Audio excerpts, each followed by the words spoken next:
एक दिन देवराज इंद्र अपने हाथी पर बैठ करके जा रहे थे। तभी दुर्वासा ऋषि आए देवराज इंद्र के सामने, और देवराज इंद्र से दुर्वासा ऋषि ने कहा कि ये माला अभिमंत्रित है, इसे पहनो। देवराज इंद्र की गले में माला पहनाई थी तो माला पुष्पों की। आगे बढ़े जब इंद्र, माला गले से निकाल दी। सोचते हैं हमने आभूषण पहने हुए हैं तो निकाल दें। माला निकाली और सामने हाथी के सिर पर डाल दी। अब वो माला थी तो अभिमंत्रित, और देवराज इंद्र ने जो आभूषण धारण किए हुए होंगे, भले हीरो के हों, सोने चांदी के हों, लेकिन उनमें वो शक्ति नहीं हो सकती थी जो दुर्वासा ऋषि ने दी थी। माला उसमें थी। अभी हमने आपसे कहा कि बाकी चीजों में शक्ति है नहीं, शक्ति तो तुलसी या रुद्राक्ष में है। कई लोगों को हमने करते हुए भी ऐसा देखा कि समय समय पर तुलसी पहन ली, कहते अरे ये ऐसा कार्यक्रम है, इसमें जाना है, आभूषणों के साथ में अच्छा नहीं लगेगा। ये हमने गले में माला पहनी है, हार पहना है, इसके साथ अच्छा नहीं लगेगा, तो इसको निकाल देते, बाद में वापस पहन लेंगे। तो लोग अपने मतलब से पहन रहे तुलसी भी।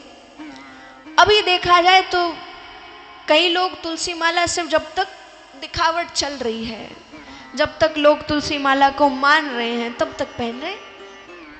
लोग ने मानना छोड़ दिया तब छोड़ देंगे। लेकिन हमें समय के साथ नहीं बदलना। प्रहलाद के समय पर सभी लोग भजन छोड़ चुके थे। प्रहलाद अकेले थे लेकिन सही राह नहीं छोड़ी। धारण करो, उसके महत्व को समझो। देवराज इंद्र ने नहीं समझा। चलो वो तो पुष्पों की माला थी, हाथी के सर पे डाली। हाथी को सब जानते, हाथी कैसे चलता है, सिर हिला हिला के चल रहा था। हाथी के सर से माला गिर गई नीचे। जिस स्थान पर गिरी थी वहीं से दुर्वासा ऋषि का फिर जाना हुआ। दुर्वासा ऋषि ने देखा कि मेरी माला तो ये नीचे गिरी हुई है। दुर्वासा ऋषि को क्रोध आ गया कि इस देवराज इंद्र ने मेरा सम्मान नहीं किया, मेरी माला इसने नीचे फेंक दी। मेरा श्राप है देवराज इंद्र को कि सारा इसका राज्य चला जाएगा।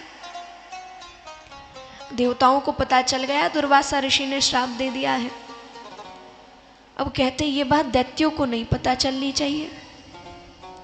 इतना तो सब जानते हैं कि अगर दैत्यों को पता चल गई तो आएंगे युद्ध करने के लिए, और श्राप से तो कोई मुक्त हो नहीं सकता। श्राप मिला है तो वो होगा ही। डरने लगे देवता। दैत्यों तक बात पहुंच गई। बात फैलते फैलते सब तक पहुंचती है। कुछ भी हो, आप कुछ भी छुपाने की कोशिश करो। एक व्यक्ति को भी बताया है विश्वास करके, कब फैलेगी पता नहीं। दैत्यों के पास में बात पहुंच गई कि देवता को श्राप लगा है, देवराज इंद्र को श्राप लगा है। अब राजा का ही सब चला जाएगा तो प्रजा के पास क्या बचेगा, यानी सभी का गया। देवताओं के राजा तो इंद्र हैं, तो देवताओं के पास भी क्या बचेगा। दैत्य आए युद्ध के लिए, पता चला तो युद्ध करने के लिए आए। युद्ध हुआ, श्राप लगा था वैसे ही हुआ, दैत्य जीत गए, सब राज्य दैत्यों का हो गया। देवता सब सोचते हैं क्या करें। भगवान से पूछा, भगवान कहते हैं दैत्य बड़े लालची हैं, इनसे कहो समुद्र मंथन करें। दैत्यों के पास में देवता गए, कहते हैं कि चलो समुद्र मंथन किया जाए। दैत्य जानते समुद्र मंथन से कई प्रकार की चीजें आएंगी, तो चलो कर ले समुद्र मंथन। समुद्र मंथन करने लगे दैत्य। बोलिए श्री वृंदावन बिहारी लाल की। दैत्य समुद्र मंथन कर रहे थे, देवताओं के साथ पहुंचे। बोलिए श्री वृंदावन बिहारी लाल की। सब जितना हो सके अपना ध्यान भटकाने से बचें। सामने सब ठाकुर जी की कथा में ध्यान दें। आपका ध्यान भटकेगा, आप ध्यान भटकाओगे, हमारा भी भटकेगा। कथा में विघ्न आना नहीं चाहिए किसी भी प्रकार से। सब कोशिश करें ना भटकाएं ध्यान। यहां दैत्य और देवता मिले, चलो समुद्र मंथन करें। समुद्र मंथन कहां किया जाता है?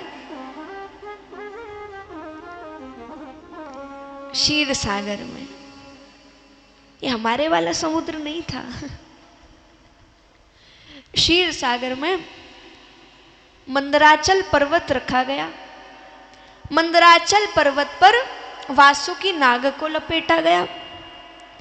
अब पर्वत है, जल अनंत है, उसका कोई अंत नहीं, कोई सीमा नहीं।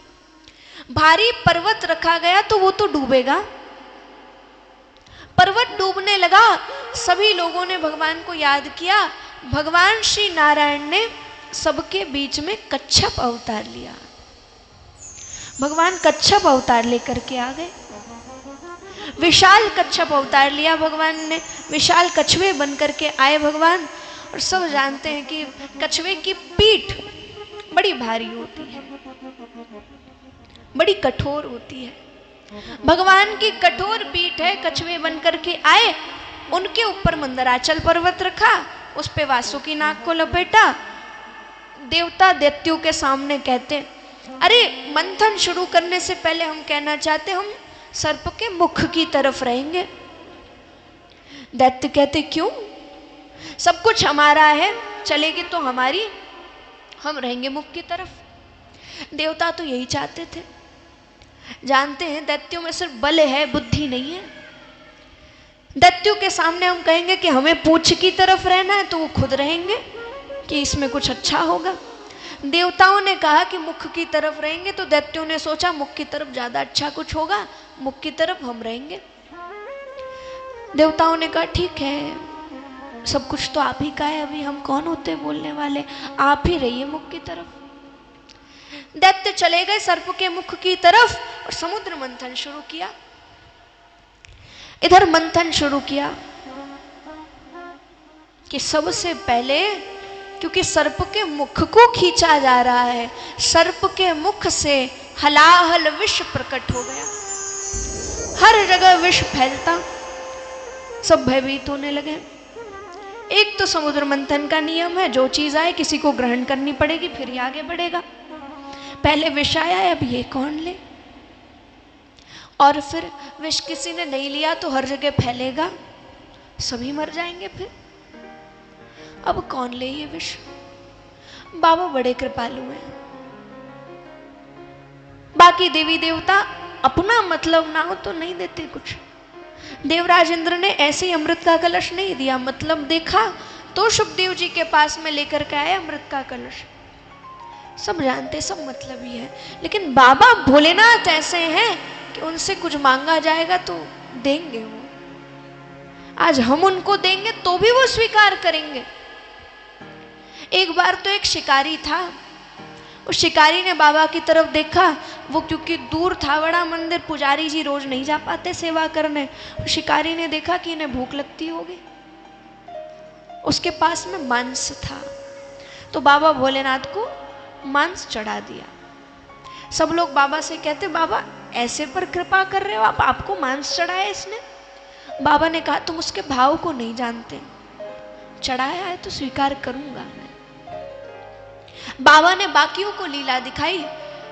जब वो शिकारी आया, जब नयनार आया बाबा भोलेनाथ की तरफ, आज उसने देखा तो उसके बाबा भोलेनाथ को देखा, बाबा भोलेनाथ के नेत्र से रक्त बह रहा था, खून बह रहा था। देखकर घबरा गया, तुरंत अपना तीर लिया, एक नेत्र निकाला और बाबा के नेत्र लगा दिए। बाबा का नेत्र ठीक हो गया। कुछ समय बाद बाबा ने लीला दिखाई, दूसरा नेत्र भी बाबा ने वैसा ही कर लिया। अब दूसरे नेत्र से रक्त बहने लगा। तब नयनार ने अपना पैर पकड़ा, पैर का अंगूठा पकड़ा, पैर का अंगूठा दूसरी आंख जहां बाबा की थी, जहां से रक्त बह रहा था, उस पर लगा दिया। हाथ में तीर लिया, दूसरा नेत्र भी निकाल दिया, जहां अंगूठा लगा हुआ था वहीं दूसरा नेत्र भी लगा दिया। दोनों नेत्र बाबा को दे दिए, खुद अंधा हो गया। बाबा ने दिखाया इसके भाव ऐसे हैं, तो इसने जो दिया मैं ले लूंगा।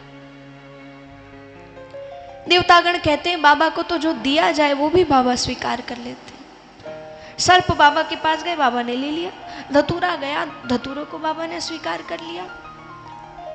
बाबा को ही पुकारा जाए, कुछ ना बचे तब सब बाबा को ही पुकारे। बाबा है सुनने वाले।